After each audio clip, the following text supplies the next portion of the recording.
எம்ஜிஆர் அப்படின்றத மறந்தவனா ஒரு அதிமுக தொண்டை இருக்க மாட்டான்.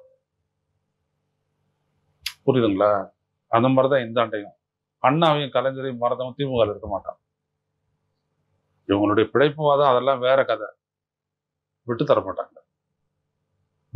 ஸோ இவரும் வந்துட்டு திமுக சைடுக்கு போக முடியாது.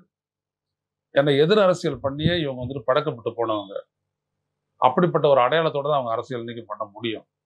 அந்த அடையாளத்தை விட்டுட்டு வர முடியாது. ஆன்டி டிஎம்கே அப்படின்றத விட்டுட்டு எந்த அதிமுக காரனும் வந்துட்டு வர முடியாது. இல்ல திராவிடம் இப்போ தலைமை இல்லையே. எம்ஜிஆர் சொல்லிட்டு போனார் தீய சக்தின்னு. தலைமை இல்ல.